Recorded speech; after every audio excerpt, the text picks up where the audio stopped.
welcome back to another episode of Doctor in a Bikini. This is Shannon, the host of Doctor in a Bikini podcast. Thank you for tuning in for another week, and I've got some updates to share. So first, off the top, I will start with the most exciting update. I'll start each week with this one as it unfolds because now communication is starting to become more frequent. So if you're new here, this is a Dancing with the Stars update, not the show, but for the potential contract. But I mean, if you do want to also send me an update about your thoughts and opinions on the show and the updates, I am all for that. Please slide in my DMs. We can talk about who has gone home, who you think shouldn't go home, all the fun stuff. But in the meantime, we have officially set a date for when I'm getting flown out to LA. So Dancing with the Stars is going to fly me out. There's a weekend in November that I'm getting flown out on a Friday. I'll work with the dancers and meet the dancers, I'm pretty sure, on Saturday and Sunday. So that is the most concrete update. We finally have it in pen.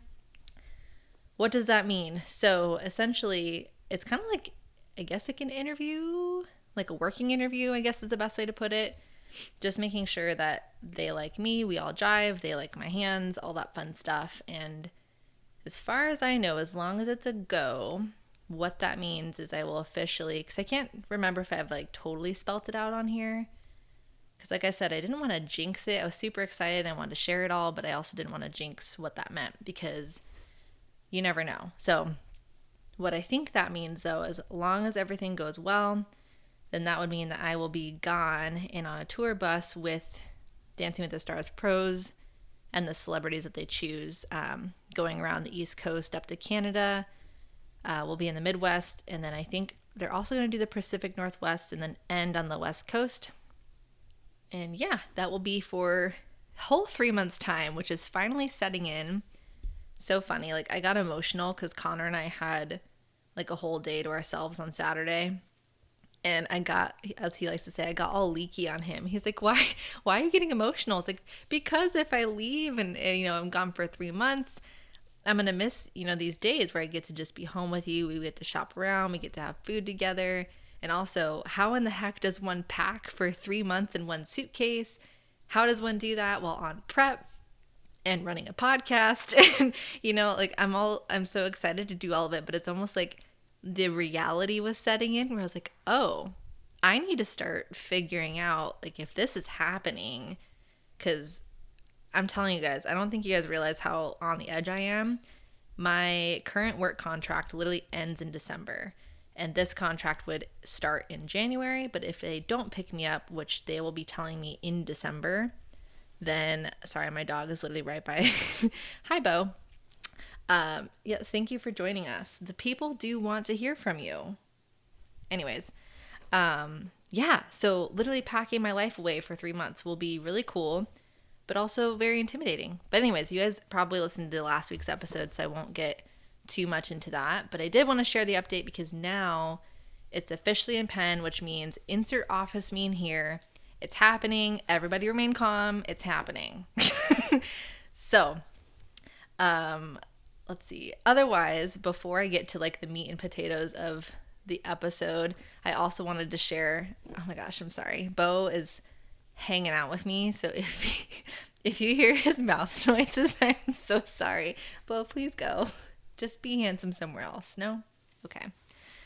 Anyways, if you didn't see my Instagram story, I have to share this little Temu order because it's also relevant to the main topic of today. So if you're like me, I'm really in the spirit this year, which means that I ordered a bunch of Christmas decorations for our new house, but I'm also #balling on a budget. So you want to know where I got my stuff from? Half of it is from Temu. So I unboxed it, totally forgot what I ordered. So it was like Christmas Day because I was like, I have literally no idea what's going to be in these boxes, but we're going to find out. So I'm unboxing and it's like, it just keeps going. And then this other box that I thought was like a stool because it was a big heavy box. I opened it up and I was like, oh my gosh, I forgot I had these 2 cute little mini trees that I wanted to put on either side of like our front entryway. So today we get home from all of our errands in church And I'm like, perfect. I'm going to have some me time. The door is open. The air is nice, which never happens in Phoenix this time of year. I'm unboxing and I'm like straightening out all these little like pine tree leaves, right? It's a big box. So I assume both of my trees are in said box. Getting it all laid out, getting all the spruces, straightened out. And then I go to stack said trees, plural. And I realize, oh, wait a minute.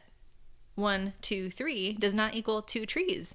So I go to stack it all. I'm like, this is one big tree.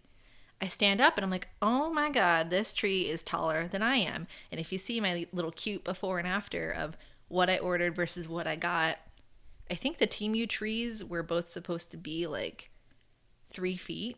And it even says on the receipt that I picked the small option. Well, in a pleasant turn of events, I got more than I paid for, which means when it's all partially assembled, it's assembled. When it's all partially assembled, it's like 5'3", a little bit taller than me actually. When I put all of the parts together, it's this giant, like real Christmas tree. I'm like, I think we're gonna have to rethink our vision a little bigger and better here. And if you've also ordered from Temu like me, which watch me saying it wrong. I've heard some people say Temu. I've heard some people say Temu. So I think I say Temu. I don't know. I can't remember anymore. If you've ordered from them, like me, you know that the other things that I unwrapped in the box also either came in mini form, not expected, or like this sweater that I ordered. It looked like this cute, cozy little Christmas sweater. And I was like, yeah, I'm going to be all cozy and put up my Christmas decorations. Open it up, and this is like thin, lightweight, long sleeve shirt. I'm like, okay. I order these like cute, trendy Gen Z slippers. And I was like, perfect. I'm going to look good. I'm going to look stylish. I thought I usually order gym clothes at this point. So I was like, I need to revamp my closet because most of it, I don't really go shopping anymore. So a lot of it is super old, which that's fine. I'm all about like keeping the basics, being as minimal as possible. You're like, where is this going? I promise this is going towards the main message. So point being, I was balling on a budget, so I wanted to get a lot of stuff for not a lot of money, which totally fine. I accept the consequences. I ordered a lot of little things that, no one would know unless I said anything that it wasn't as planned. And I wanted to share it today, 1, because it was funny. This actually happened after church, but 2, not that I usually get all like, biblical on this podcast, but Connor and I, we did recently start going to church together, and it's one of our things every single week. And we like talking about the message and what it meant to us and how it relates in our life. And this one I actually thought was super applicable to prep. And ironically, things like ordering off of Temu, right? Temu, that's how I say it. So the main takeaway was, are you wasting, are you spending, or are you investing in your life? And what does that mean? I want to get into that because the holidays are coming. For some of you, you don't live in a sunny state like me. So a lot of emotions are probably coming too, right? Sad, disorder. And I think especially for those of us that maybe we have some sort of physical goal, maybe, again, like I said last week, we're reflecting on the year and what goals we've reached. Maybe there's something we're reaching towards for this next year. Maybe you just want to look good for your relatives around the holidays. If you had a grandma like I did, she, used to really vocally comment on how we looked. Or maybe you got the family member that loves to talk about you and your life choices, or, et cetera, et cetera. It's an emotional time, and it's a lot of reflecting this time of year. And I want to think about ways that we can be aware of wasting versus spending versus investing in our time, in our lives as this holiday season comes up and as we reach the new year. I know it seems like light years away, but seriously, you're going to like sneeze or blink and it's going to be here. So when I say wasting your life, it sounds so dramatic, right? Wasting is like when you think of, how do I put this? If there's something that you've been wanting to do for a long time, but you just keep putting it off. You're making excuses. I don't have time for this. I don't have money for this. I can't do this. This isn't for me. I could never this. Maybe you're really dealing with self-doubt, self-pity, for lack of better words, or maybe you're really feeling self-conscious about what will others think of me? How will I look? How will I think of myself? Do I think I can do it? Do I believe in myself?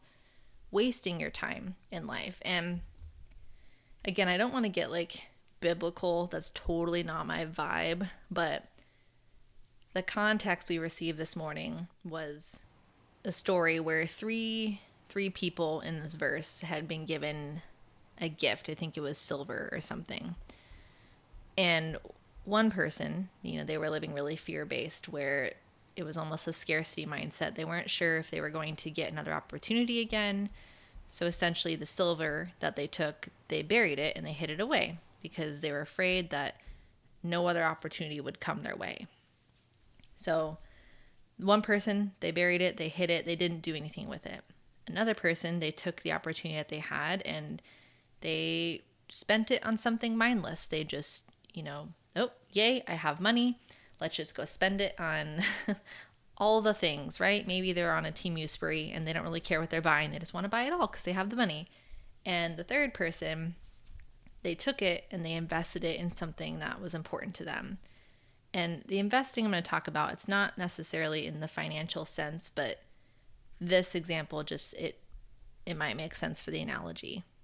So I want to circle back to the wasting person, right? Like, what does that mean? The wasting could mean, I guess, fear. That's the best way to think about it. Maybe you're afraid that you can't do something, so then you just don't do it. Maybe you think that you don't have the money, you don't have the time. Maybe you have always wanted to compete, but the idea of getting in a suit, the idea of the money, the idea of the time commitment, the confidence, the entire thing, it just puts you off and you say, maybe next year. Oh, maybe one day. One day I'm going to do this. One day we'll see, maybe I'll talk about this. This might be the year. You can apply this to behaviors too. If you're like me and when you get anxious, maybe you start doom scrolling because maybe deep down you're afraid of doing something. So then you just end up not doing it because we're humans by nature. That's wasteful behavior. Same thing with staying in a job that doesn't make you happy. Maybe you're putting off quitting your job. Maybe you're putting off getting a divorce. Maybe you are, wanting to start a company. When you think about spending behavior, it's different than not having any direction. It's still a sense of direction, but it's not purposeful. When you're acting in a wasteful way in life, you're failing to recognize or use the talents available to you. And spending, it's kind of similar in the sense that maybe you're not living your most authentic life, but you're not necessarily moving in an intentional way to make your ideal life happen either. So instead of maybe not doing anything, maybe you're just going through the emotions. You're going to school because you were told you have to go to school and get a degree. You're working that 9 to 5 because you have to make money. All right, you got a job, you've got your degree. Now maybe you're like, okay, I got to get married. That's the next thing to do in life, right? That's what society tells me to do. Well, now that I'm married, it's time to have a kid. Well, now let's have another kid because we've got a kid. And it just, the cycle goes on. And it's a really slippery slope to just spending your life away, not doing things that lead to the things that feel fulfilling to you, but just going through the motions. What does this look like with prep or in our daily life? Maybe it's, all right, I'm going to eat all these protein bars and drink all these protein shakes and, I'm going to have a really good day on my diet, but then I'm going to fall off the wagon another day, but then I'm going to walk it off and do a bunch of cardio and try and make up for it because then at least I'm kind of being healthy, right? But maybe I don't have the most healthy relationship with food. Maybe I'm using exercise as a tool against me versus working on things that I can do, things that are purposeful and that feel good, not as a punishment, not focusing on the things that you shouldn't do or that you shouldn't eat. I think that can be a spending mindset too, where you're going through it. You're trying to check off a checklist. You're not living in the moment when it comes to prep or your off season or doing things that feel again, fulfilling. Because I think that's where too, being in this industry, working towards a health goal, that's where it can come destructive, is if you're living in the spending mindset. If you're focusing on an ideal physique, a certain amount of weight, if you're trying to check off a to-do list in your life, are you really spending or are you investing? Now you're like, all right, Shannon, if you've got it all figured out and if it's all perfect, tell me about how to invest in my life. Well, first off, let me correct you right there. I am not perfect where I'm always, in the investment mindset. Do I try to be? Yes. Am I always analyzing what I'm thinking, what I'm feeling, what I'm doing, and why?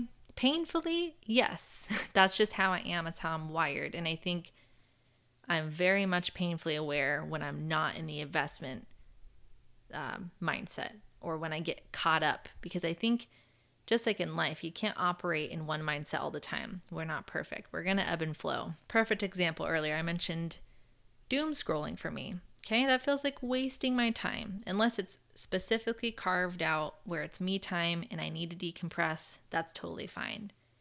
But if I'm fine that I'm getting in my own way and I end up just not doing it, obviously I'm in the wasting category. But I think even the spending category, it's so easy, especially when you're tired and you're just trying to get stuff done. Maybe you have a really demanding job. Maybe you're in the thick of prep and you're like, I am just trying to crawl my way to the finish line. I think that is totally fine and human. But we have to check in with ourselves too and think, what are the things that I can do today to invest in my future tomorrow? And that can be something as simple around the holidays as, there's this really sweet treat in front of me. Is this going to make me happy now, or is this going to make me happy later? And even that can be a slippery slope, because I'm a big fan of sometimes, yes, having this will make me happy now and later. If I allow myself to incorporate these foods, then that might give me a better relationship with food in the future, focusing on ways for me to enjoy the present versus getting in that cycle of, oh man, well, I'm going to eat a lot in the holidays, so let me make sure to get my workout in before and after so I can earn my food. No. I mean, if you just genuinely want to do it, sure. But if you're doing it subconsciously because you think you have to pay a debt, no. But being mindful, again, in your own head of what that means. What's something that helps you to invest? And I guess I haven't said what investing in this life might look like. Again, not financially, but ways to know that you're in the investment mindset. If something makes you scared, like I said last week, my current potential contract scares the living, cover your little ears, shit out of me. I'm terrified. I don't know how to live out of a suitcase. How many bags can I bring? Can I bring a lot of bags? When you say I'm living on a tour bus, does that mean I'm sharing a bus with all the celebrities? What does that look like? Is this bunk bed style? How can I be away from my husband for that long? I've never been away from home for that long. I know my current job and my current life as a PT, which I like being a contract PT, but if you've been here for a minute, you know that it's you know that it's my goal in the future to make Doctor in a Bikini my full-time, where I'm only helping all of you. I love that. That gives me a sense of purpose. I think that we have similar realities. I love podcasting. I love mentoring. Love it. Is being a physical therapist from 9 to 5 absolutely comfortable? Yup. If I stayed in just the PT role and I gave up podcasting, I gave up posing coaching, I gave up, mentoring people on the side and doing posing prehab programs, if I gave it all up, that's easy. I could just show up to this very stable job that pays me money and that's it. Call it a day. Wipe off the hands. But that wouldn't be investing in myself. Paying for a business coach and getting help with that was scary. That was a lot of money. But that's literally a financial investment, more so a spiritual investment. I'm going on a tangent. You get what I'm saying. So with investment, you want to think things that push you out of your comfort zone. I know that sounds like a no-brainer, but doing what's scary, getting uncomfortable, a healthy amount of fear. you still might struggle a little bit more with self-doubt or imposter syndrome. And if you are, then that means you're in the right place. And I think as a human, I have to remind myself of that too, because if you're like me, we can be really hard on ourselves. And when we find ourselves being critical, having the doubt, worrying, it can be really discouraging to think, why can't I just believe that I can do it? Why can't I just do it without the stress, without the worry? But I think on the positive side, if you're having those emotions, then that means that you're doing the right thing. If something is scary, if something is weighing heavily on you, and really the underlying tone is just, holy crap, I've never done this before. Can I do it? This is a lot. This is new. Congrats. That's awesome. And in a different context with prep, every single week you're checking in. And it's like, I don't know. Do I look lean enough? Am I going to look stage lean? Am I making progress? How do my glutes look? How does my posing look? I'm picking myself apart today. And you're being really critical, but you're staying on the plan. You're moving into a direction that's scary because you don't know how it's going to work out. You just have to trust that it's going to. And that's living with an investment mindset in life. So in the meantime, how are some ways that you can better work towards being in an investment mindset as the holidays approach? Because I think this is a really challenging time to not get comfy cozy and just lock ourselves up with Netflix and Hallmark movies, right? It's really tough to know what we want to do. It's so busy. Everything is going on, I feel like, this time of year. So first things first, if you are thinking about in the context of prep, the first investment, a no-brainer, hiring a coach, okay? And not, again, a Temu quality coach.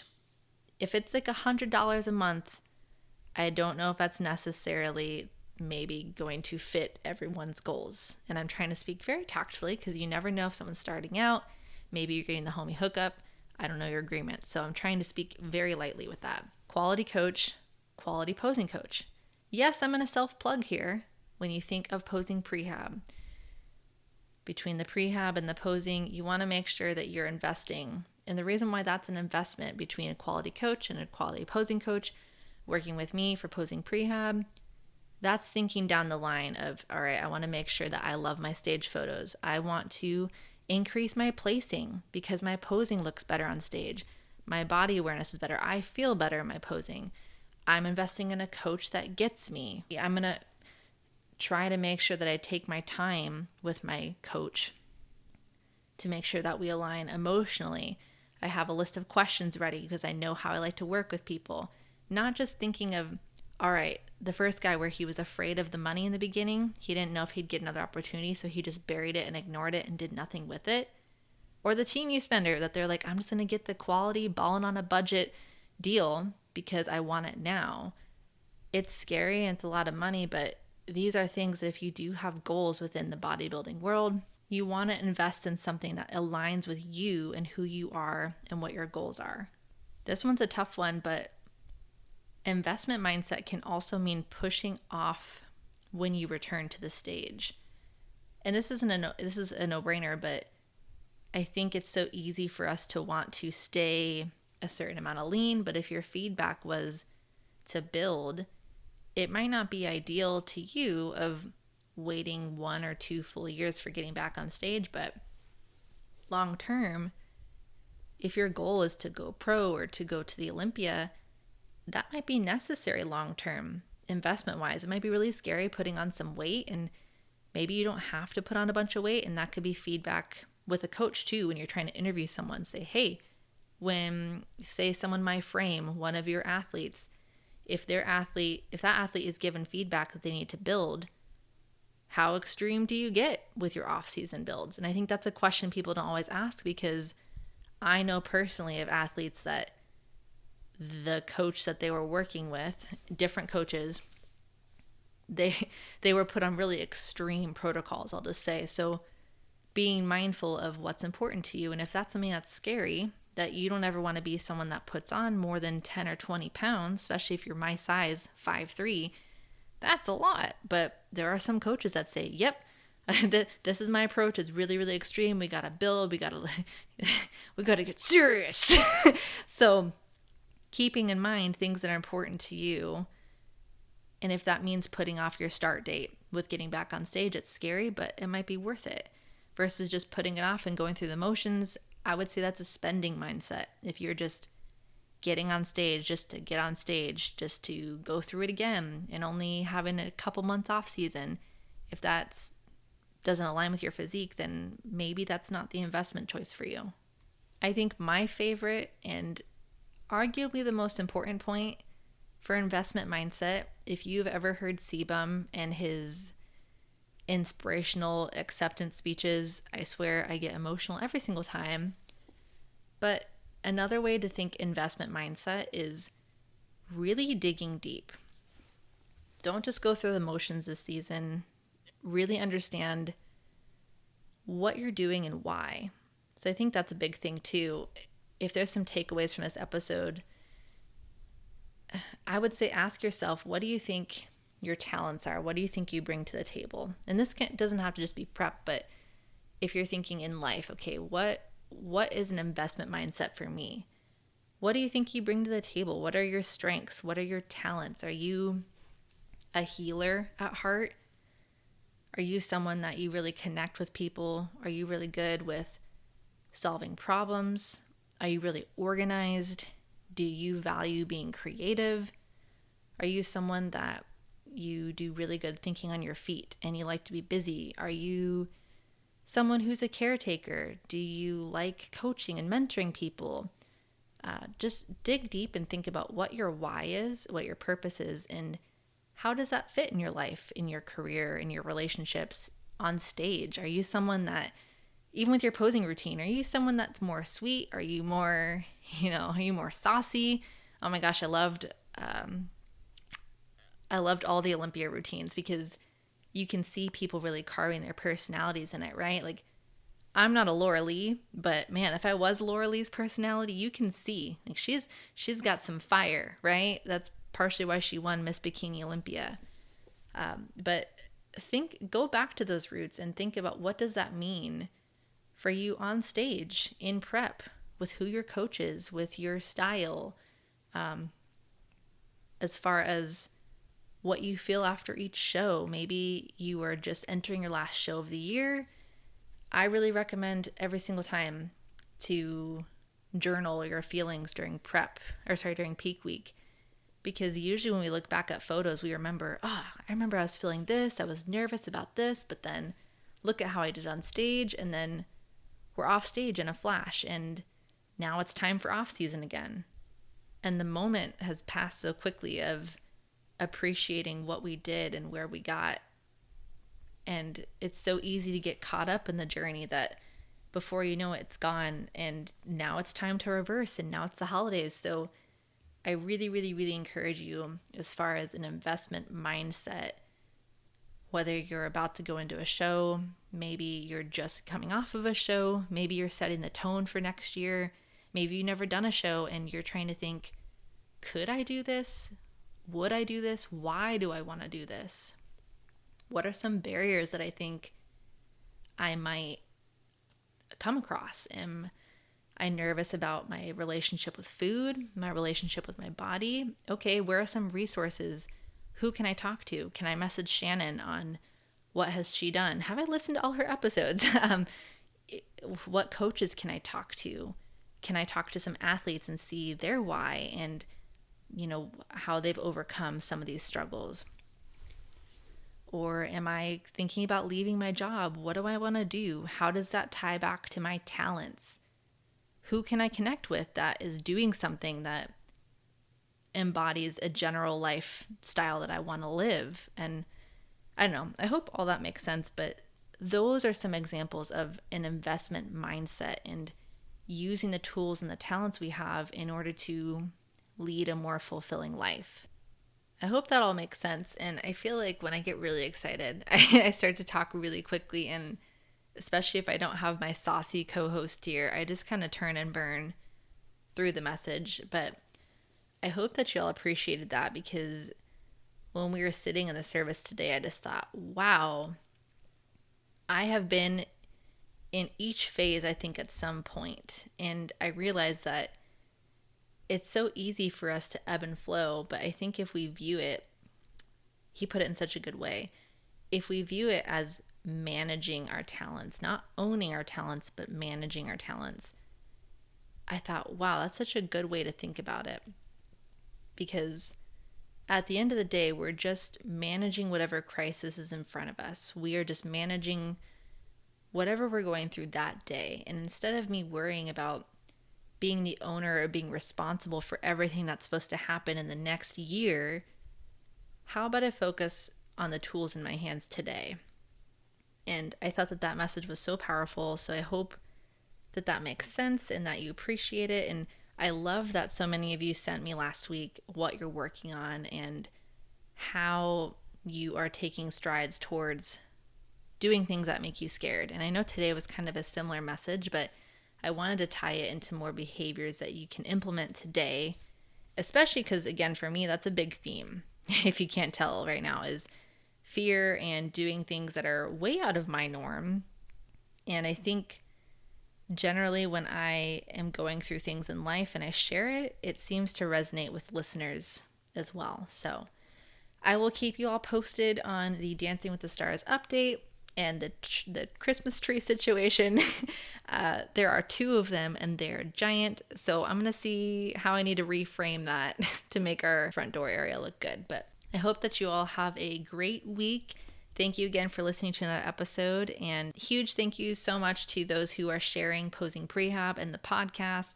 I'm getting tagged more and more on Facebook groups, and coaches are sending their athletes to me, which I can't even tell you how much that means to me. I'm so flattered. So I'm always happy to help. I love it. It fills my tank. And if you have any episode requests of things you'd like me to do, any updates you want me to share, let me know. I am still doing the anonymous house calls. I just have been a little distracted. So also, if you have any stories you would like to share as a listener, I will keep your identity anonymous. Oh, that was a hard word to say.